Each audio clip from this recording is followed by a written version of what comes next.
तो आज हम लोग पढ़ने वाले हैं क्लास 12 का हिस्ट्री का पार्ट नंबर 7। और जैसा कि आप लोग जानते हैं कि एक हम लोग एक सीरीज चला रहे हैं, ठीक है, हिस्ट्री का सब्जेक्टिव क्वेश्चन का। तो उसका पार्ट नंबर 7 है। इससे पहले हम लोग 6 वीडियो बना चुके हैं, जाकर आप लोग उसको देख लेना, ठीक है। अगर इतना आप कर लेते हैं ना सब्जेक्टिव में, तो आपका ऑब्जेक्टिव का भी टेंशन ख़त्म हो जाएगा, प्लस आपका सब्जेक्टिव भी कंप्लीट हो जाएगा। अगर आप इसका PDF भी लेना चाहते हैं तो वो भी मिल जाएगा, लिंक डिस्क्रिप्शन में है, वहाँ से PDF भी ले सकते हैं। तो चलिए बिना देर किए वीडियो को स्टार्ट करते हैं, ठीक है। चलिए, बोला जा रहा है कि फ्लासी युद्ध कब हुआ था। पहले तो फ्लासी युद्ध 1757 में हुआ था, और किसके बीच हुआ था, बस यही पूछ रहा है क्वेश्चन में। क्या पूछ रहा है, फ्लासी का जो युद्ध जो हुआ था 1757 में, तो किसके बीच हुआ था। तो आंसर देखते हैं इसका। तो आंसर में आपको लिखना है क्या, फ्लासी की लड़ाई 23 जून 1757 को बंगाल का नवाब सिराजुद्दौला तथा अंग्रेज के बीच हुआ था। यानी ये दोनों के बीच हुआ था, सिराजुद्दौला और अंग्रेज के बीच हुआ था। और फ्लासी के दौरान में मतलब फ्लासी के जो मैदान में हुआ था, मतलब फ्लासी का जो मैदान था उसमें हुआ था। यह सही रूप में लड़ाई नहीं थी, मतलब यह सही रूप में अगर देखा जाए तो लड़ाई नहीं हुआ था, ठीक है। बल्कि अंग्रेज के सेनापति और कलाइव को कूटनीति चाल थी। मतलब इसका एक क्या थी, एक कूटनीति चाल थी। मतलब कूटनीति आप समझते हैं ना, जिसका घर में बोलो ना फूड, मतलब कूटनीति गिर करना, वो हो गया ना वही बात, ठीक है, चाल थी। इसने नवाब के सेनापति मीर जाफर को अपनी और मिलाकर लड़ाई का ढोंग रचा था। मतलब आप समझिए, ऐसे समझिए कि जो किसका, नवाब का जो पहले लड़ाई किसके बीच हुआ था, ठीक है। देखिए, नवाब और सिराजुद्दौला तथा और अंग्रेज के बीच हुआ था ना। तो ये जो नवाब जो है ना, नवाब के जो सेनापति थे, ठीक है, मीर जाफर, मतलब को अपनी और मिला कर, मतलब कि ये जो थे ना, कौन, अंग्रेज जो थे, वो अपने उसका जो क्या नाम था उसका, कलाइव को अपनी कूटनीति की चाल में थी, मतलब उसको अपने तरफ बना दिया, ठीक है, मतलब एक ढोंग रचा दिया, ठीक है, इसका जो नवाब साहब का तो रचा था। सेनापति मीर जाफर के विश्वासघात, जो सेनापति जो थे किसका बोलते हैं, सेनापति यार क्या बोलते हैं, हाँ, नवाब का जो सेनापति थे, तो किसका विश्वासघात किया। विश्वासघात के कारण नवाब की हार हुई, जो विश्वासघात किया उसके कारण ही हार हो गई। और नवाब की सिराजुद्दौला की हत्या कर दी, मतलब इसका भी हत्या कर दी, किसका, सिराजुद्दौला की कर दी गई। इस तरह से कलाइव को षड्यंत्र क्या बोलते, इस तरह का मतलब षड्यंत्र सफल रहा। मतलब इसका किसका, कलाइव का षड्यंत्र जो बना था सफल रहा। वहीं से भी भारत के अंग्रेजी की शासन की नींव पड़ गई थी, ठीक है। वहीं से भी क्या शासन का, अंग्रेज का जो शासन था वहीं से स्टार्ट हो गया था, ठीक है। बोलते हैं अपने पैर में कुल्हाड़ी मारना, तो ये इसे देखकर आप समझ सकते हैं। चलिए 27वां नंबर देखते हैं। इसमें बोला जा रहा है क्या, संक्षिप्त में रोलेट एक्ट के प्रति भारतीय प्रतिक्रिया का विवेचना करें। तो रोलेट एक्ट बहुत ही खतरनाक कानून था, ठीक है। मतलब कि कोई कानून नहीं, कोई सुनवाई नहीं, ज़बरदस्ती किसी को मार देना, ठीक है, कोई सूचना नहीं दी जाती थी, तो उसी को कहते हैं रोलेट एक्ट। तो इसका आंसर देखना क्या, ठीक है, मोलयुग चेम्सफोर्ड सुधारो, मतलब कि माल्टेयुग चेम्सफोर्ड सुधारे। 1919 से भारतीय राष्ट्रीय नेताओं में घोर निराशा व असंतोष देखकर सरकार की बुरी तरह से घबरा उठी, और सरकार ने असंतोष को दबाने के लिए अपना दमन चक्र चला दिया गया। क्या चला दिया, दमन चक्र चला दिया गया। और सरकार, मतलब कि 2 नंबर में लिखना क्या, सरकार 1919 की प्रारंभ रोल एक्ट पास कर दिया गया। एक्ट के सरकार को 2 व्यापक अधिकार मिले। पहले देखिए, इस एक्ट के द्वारा सरकार किसी भी व्यक्ति को बिना मुकदमा चलाए, यानी जो बोलते हैं बिना कुछ टिकट दिया, नहीं बिना नोटिस दिया, बिना मुकदमा चलाए तथा दोषी सिद्ध किए जेल में बंद कर सकते थे, ठीक है, बंद करती थी। मतलब बिना कुछ मुकदमा चलाए, जिसे बंद हुआ जेल में भर दो। और 2 नंबर में लिखना है क्या, सरकार को यह अधिकार दिया गया कि वह बंदी प्रत्यक्ष, ठीक है, प्रत्यक्षीकरण के अधिकार को स्थापित, ठीक है, स्थगित कर सकती थी। और तीसरा नंबर में लिख देना क्या, इस एक्ट के कारण लोगों में रोष, क्या बोला जा रहा है, रोष की लहर दौड़ गई और अतः देश की विरोध होने लगा। देश भर में विरोध संभावना प्रदर्शन और हड़तालें हुए और सेंटर और लेजिस्लेटिव कैंसिल से 3 भारतीय सदस्यों की मोहम्मद अली जिन्ना, मदन मोहन और मालवीय और मजहरुल्लाह हक ने इस्तीफा दे दिया और सरकार ने दमन रूल क्या कि स्थानों पर उसने लाठी गोली आदि का सहारा लिया। इस एक्ट के विरोध, ठीक है, विरोध गांधी जी ने सत्याग्रह किया। मतलब इसका जो विरोध रोला एक्ट है, इसका भी गांधी जी ने बहुत बड़ा सत्याग्रह किया। पंजाब की जालियांवाला बाग हत्याकांड, इसी एक्ट के विरोध शांतिपूर्वक जनसभा हो रही थी जिसमें और क्रुद्ध होकर जनरल डायर ने निहत्थे लोगों की पर गोलियां की वर्षा कर दी। मतलब कहने का मतलब ये था, जो जालियांवाला बाग जो हत्याकांड हुआ ना, तो उसमें बिना कुछ बताए, बिना कुछ बोले ही जबरदस्ती मार दिया लोगों को। कौन? जनरल डायर ने मार दिया था। ठीक है, चलिए 129 नंबर में बोला जा रहा है क्या, सांप्रदायिक पंचायत की घोषणा किसने की और इसके प्रावधान क्या है। ठीक है, प्रावधान क्या थे। ठीक है, तो इसका आंसर लिखना आपको 16 अगस्त 1932 की ब्रिटेन के प्रधानमंत्री और मैकडोनल्ड ने एक घोषणा की, जो मैकडोनल्ड ने निर्णय या सांप्रदायिक पंचायत के नाम से प्रसिद्ध है। और प्रावधान, ठीक है, प्रावधान इसके अनुसार दलित के हिंदुओं से अलग मानकर इन्होंने अलग और प्रतिनिधित्व देने का कहा गया और दलित वर्गों के लिए अलग निर्वाचन मंडल का प्रावधान किया गया। तो ये था 29 नंबर का। चलिए अब 30 नंबर का देखते हैं क्वेश्चन। इसमें बोला जा रहा है क्या, द्विराष्ट्र सिद्धांत का क्या अर्थ है। बोला जा रहा है कि द्विराष्ट्र सिद्धांत का क्या अर्थ है, यह किसके प्रकार भारतीय इतिहास की पूर्ण मिथ्या थी। ठीक है, चलिए इसका आंसर देखते हैं। इसका आंसर में लिखना आपको, द्विराष्ट्र सिद्धांत से अभिप्राय यह है कि हिंदुओं एवं मुसलमानों के 2 अलग अलग राष्ट्रीय देश हैं, अतः वे एक होकर नहीं रह सकते, मतलब वो दोनों मिलकर नहीं रह सकते। यह सिद्धांत इस आधार पर और मिथ्या था कि और मध्यकाल में हिंदुओं तथा मुसलमानों ने एक झांसी की संस्कृति का विकास किया गया। सन 1857 की क्रांति में वे भी एकजुट होकर, मतलब जो 1857 का जो क्रांति हुआ था, तो उसमें भी एकजुट करके, तो ये जो 1857 जो क्रांति हुआ था उसमें हिंदू मुसलमान दोनों मिलके लड़ाई जीते गए थे। ठीक है, तो वही पूछा जा रहा है इसमें। पहले तो एकजुट, मतलब एक दोनों अलग अलग मांग कर रहे थे, मतलब एक जगह नहीं रहने चाहते थे। जब उसके बाद 1857 जब क्रांति हुआ तो उसमें दोनों मिलके ही लड़ाई किया था, हिंदू मुसलमान मिलके। चलिए, और 31 नंबर में बोला जा रहा है क्या, आज़ाद हिंद फौज की रचना गतिविधियों का वर्णन कीजिए। आज़ाद हिंद का फौज की रचना और गतिविधियों का वर्णन करें। इसका आंसर लिखना है क्या, सुभाष चंद्र बोस ने आज़ाद हिंद फौज का गठन अंग्रेजों के साथ शस्त्र और संघर्ष के लिए था। दूसरे विश्व युद्ध के शुरू होते ही सुभाष चंद्र बोस को उनके कलकत्ता, मतलब जो अभी कोलकाता बोलते हैं, स्थित निवास स्थान पर और नज़रबंद किया गया। किसको? सुभाष चंद्र बोस को कर दिया गया, और जिससे कि वे अपनी क्रांतिकारी गतिविधियों का अंग्रेज के विरोध ना कर सके, प्रस्तुत ने कर सके। वही हुआ ना, मतलब उसके विरोध नहीं खड़ा हो सकेगा।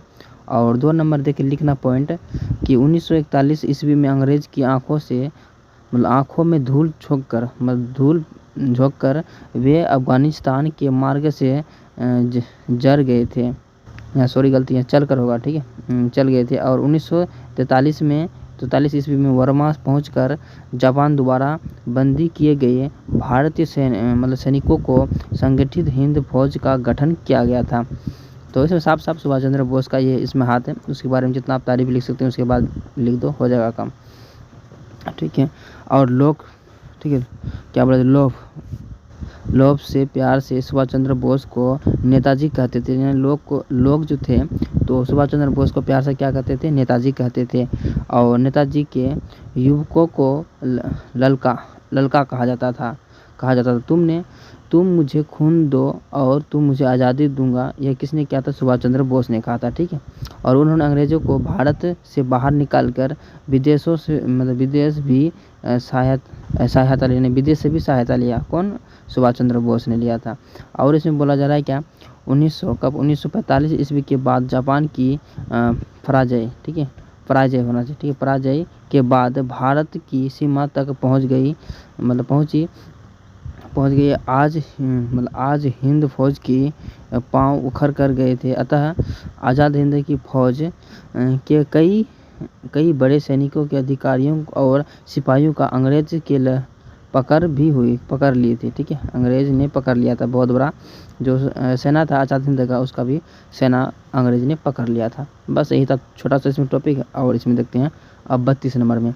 तो इसमें बोला जा रहा है क्या, क्रिप्स मिशन कब भारत आया था और क्रिप्स वार्ता क्यों भंग गए। ठीक है, भंग हो गए, मतलब क्यों भंग हो गए, क्रिप्स जो था उसके बारे में देखते हैं। ठीक है, तो देखिए, क्रिप्स मिशन मार्च 1942 में भारत आया और यह वार्ता इसलिए भंग हो गया कि क्योंकि सरकार युद्ध के बाद भी भारत के स्वाधीनता का वचन देने के लिए तैयार न थी।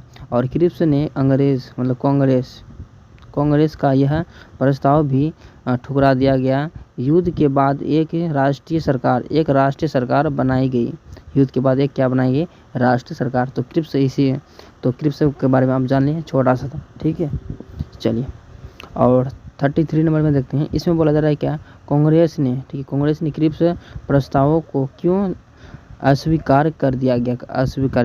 1942 ईस्वी के प्रारंभ में ब्रिटिश सरकार को द्वितीय महायुद्ध प्रयासों के भारतीय के क्रिप्स, ठीक है, सक्रिय सहयोग की पूरी तरह से आवश्यकताएं महसूस की गई। ऐसा सहयोग पाने के लिए उसने और कैबिनेट मंत्री पर स्टैफोर्ड क्रिप्स के नेतृत्व में 1942 में और स्टैफोर्ड क्रिप्स मजबूत दल लेबर पार्टी से, ठीक है, लेबर पार्टी के अग्र सदस्य और भारतीय राष्ट्रीय आंदोलन के पक्के समर्थक थे।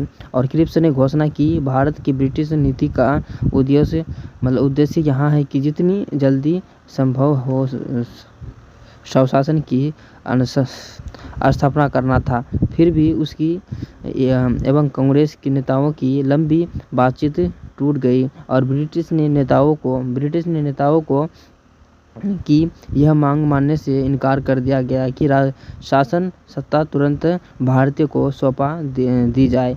वे इस वायदे से संतुष्ट नहीं थे कि भविष्य में भारतीय को सत्ता सौंपा दी गई, मतलब सौंप दिया जाएगा। ठीक है, भविष्य में भी नहीं दिया गया, मतलब नहीं दिया जाएगी। और फिलहाल वायसराय के हाथों में ही और निरंकुश सत्ता बननी चाहिए। ठीक है, बहनी चाहिए। और क्रिप्स मिशन की असफलता से भारतीय जनता रुष्ट हो गई। भारत में द्वितीय महायुद्ध के कारण वस्तुओं का अभाव हो गया और मतलब जो दूसरा जो युद्ध हुआ था ना, उसमें तो बहुत सारा नुकसान हुआ था, तो अभाव तो होगा ना, चीज़ें का हुआ था। चीज़ों की कीमतों की लगातार बढ़ रही थी।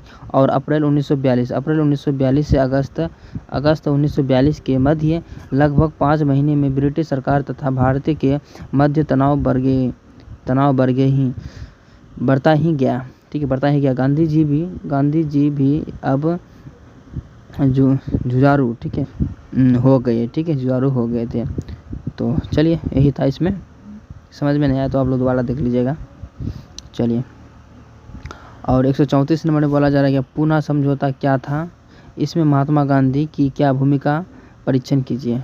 महात्मा गांधी, पूना समझौता क्या था, इसका परीक्षण देना है महात्मा गांधी का। ठीक है, तो इसमें लिखना क्या, पूना समझौता का अर्थ होता है, ठीक है, सांप्रदायिक पंचायत। ठीक है, सांप्रदायिक पंचायत के युद्ध के भारत में प्रमुख नेताओं के डॉक्टर राजेंद्र प्रसाद और मदन मोहन और मालवीय और घनश्याम दास, घनश्याम दास और बिरला राजगोपालाचारी और डॉक्टर भीमराव अंबेडकर पूना समझौता में मतलब पूना में एक पत्र होकर मतलब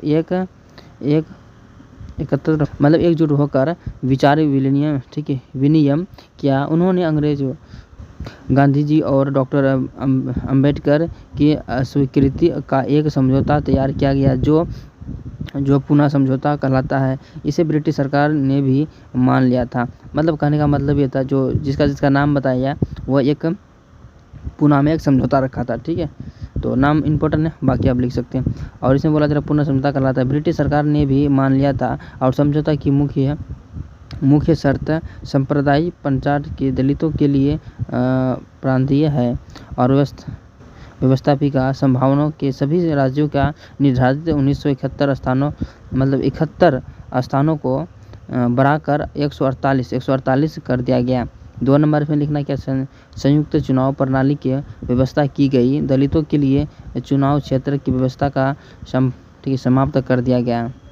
3 नंबर में लिखना क्या, स्थानीय संस्थाओं और सार्वजनिक मतलब सरकारी सेवाओं में दलित के लिए उचित प्रतिनिधित्व निश्चित किया गया। 4 नंबर में लिखना कि दलितों की शिक्षा के लिए आर्थिक सहायता सिफारिश की गई छोटे जातों के लिए। 5 नंबर में लिखना कि यह योजना आरंभ 10 वर्षों के लिए हुआ था पूना समझौता और अंग्रेज द्वारा सांप्रदायिक पंचायत के माध्यम से दलितों के हिंदू और अलग-अलग षड्यंत्र में कमी आई और गांधी जी ने पंचायत के विरोध 20 सितंबर 1932 को आमरण 1932 को आमरण और अनशन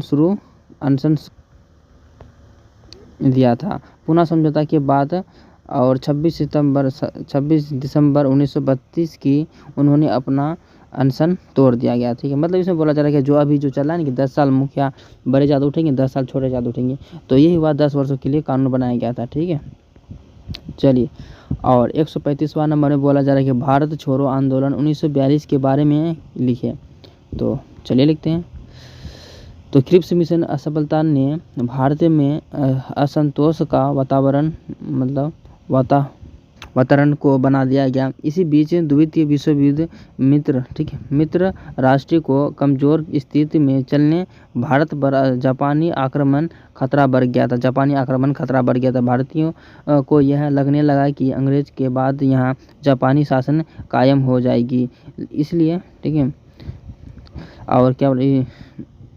इसलिए छोरो का नारा दिया गया, आंदोलन शुरू कर दिया गया तथा सत्ता भारतीय के हाथों में सौंप देने की मांग की, लेकिन सरकार ने इसे बर्बरतापूर्वक दबा दिया गया। नहीं, इसको दबा दिया। जो समझौता जो बोल रहा है कि इसको दिया जाए, तो किसको दिया जाए, सौंपा दिया, भारतीय के हाथों में सौंप देने का मांग कर रहा था। ठीक है, तो इसमें नहीं दिया गया।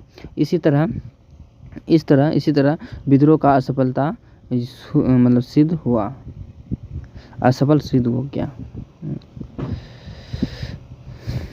चलिए, और 36 नंबर में बोला जा रहा है क्या, वेवेल योजना क्या थी। लॉर्ड वेवेल भूमिका का महत्व एवं इस योजना की गतिविधियों के साथ साथ और शिमला सम्मेलन पर भी प्रकाश डाले। यानी कि 2 क्वेश्चन है इसमें। तो इसमें लिखना क्या, 14 जून 1945 लॉर्ड वेवेल ने एक योजना रखी जिसमें वेवेल योजना के नाम से जाना जाता है। इस योजना के मुख्य कारण निम्नलिखित है। पहला, 1 नंबर में लिखना क्या, भारत में व्याप्त और जाना क्रॉस को कम करना और 2 नंबर में लिखना क्या, जापान के विरोध भारत का सहयोग प्राप्त करना। 3 नंबर में लिखना क्या, ब्रिटेन के आगामी चुनाव के लिए अनुदान दल के प्रति जनमत प्राप्त करना। 4 नंबर में लिखना क्या, इसके शासन की मांग और वायसराय की कार्यकारिणी समिति में मुसलमानों व हिंदुओं की संख्या को बराबर करने को कहा था। और शिमला अधिनियम के वेवेल ने देश की सभी दलों के प्रमुख नेताओं ने शिमला 25 जून 1945 को आमंत्रित किया गया कि यह सम्मेलन बेबेल योजना पर विचार करने के लिए बुलाया गया है। इसमें 21 भारतीय नेताओं शामिल थे। सम्मेलन अच्छे ढंग से चल रहा था, लेकिन मोहम्मद अली जिन्ना इस बात पर अड़ गए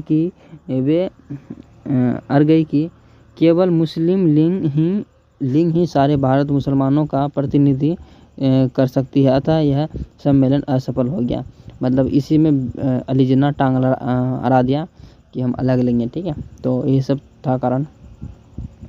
आगे पूछ रहा है कि भारत विभाजन के बाद सांप्रदायिक दंगे क्यों भड़के, अलग हुआ, ठीक है। भारत विभाजन हुआ तो दंगे क्यों भड़के, तो देखिए सांप्रदायिक दंगे भारत के विभाजन के देश में होने वाला सांप्रदायिक दंगे का बहुत बड़ा हाथ था। पाकिस्तान की मनवाने के लिए मुस्लिम लीग की साधा कार्यवाही कारण सारा देश गृहयुद्ध की आग में जलने लगा और हत्या और लूट मार और आगजनी, जान मारना, बलात्कार जैसे और शर्मनाक कार्य कर चुके थे। और हर बाजार में देखा जाए तो घटनाएं मतलब बढ़ रहे थे और प्रतिदिन चल रही थी।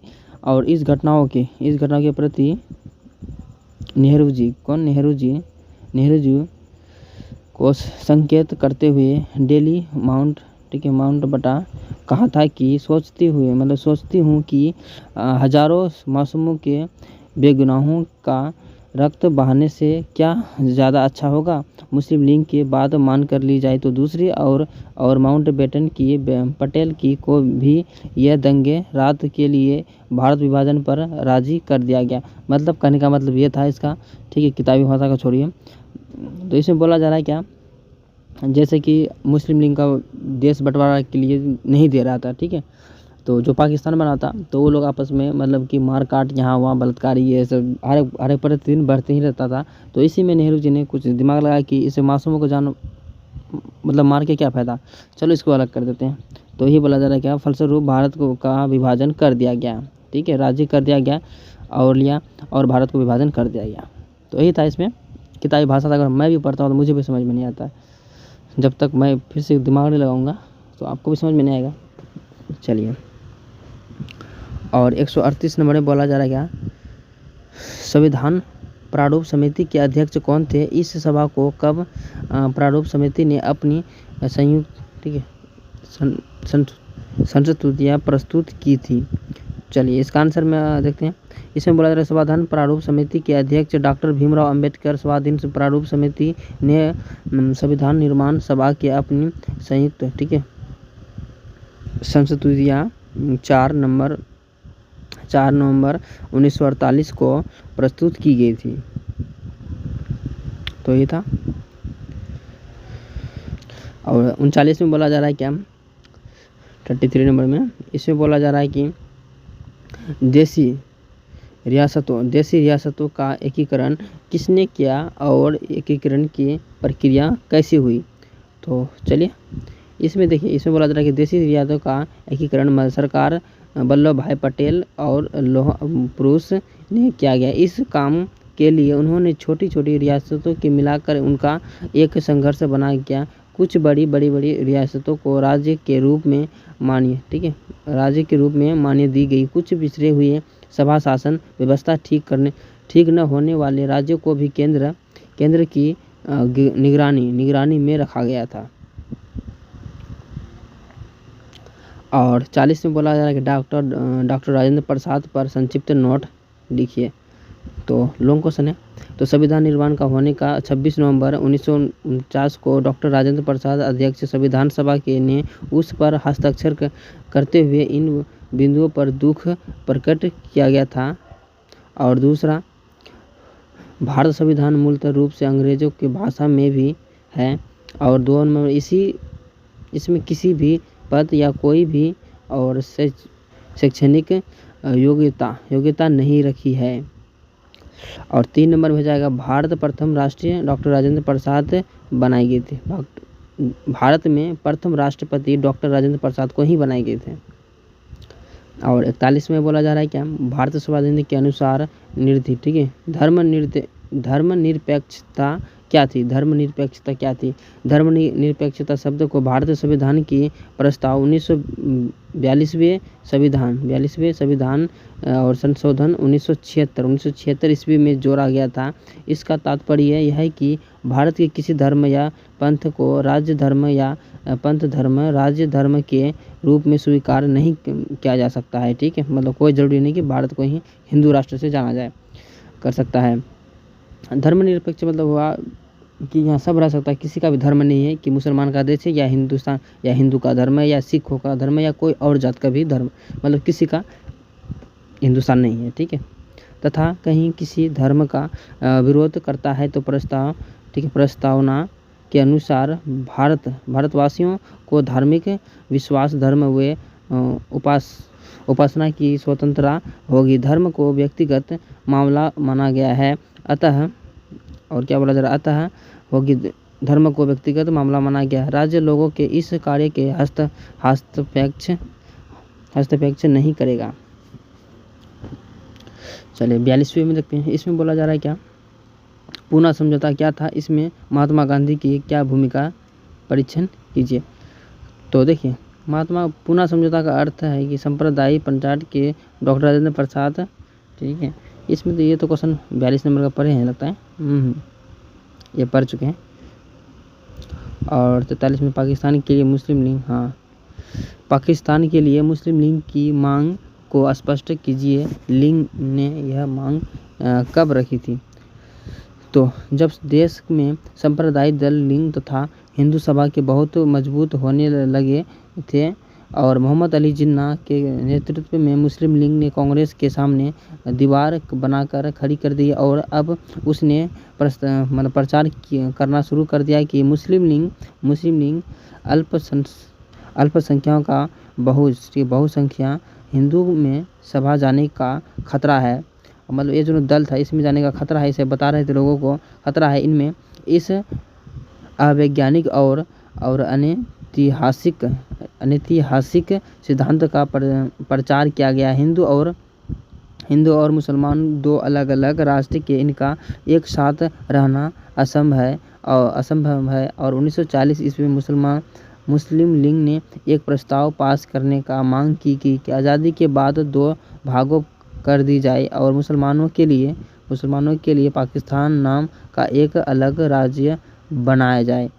और 2 नंबर में लिखना है क्या, हिंदुओं के बीच और महासभा जैसी संप्रदाय संगठन के अस्तित्व के कारण मुस्लिम लीग के प्रचार को बल दिया गया। हिंदू एक अलग राष्ट्र और भारत हिंदुओं का देश, यह कहकर हिंदू संप्रदायों ने मुस्लिम लीग की कहीं बात दोहराई।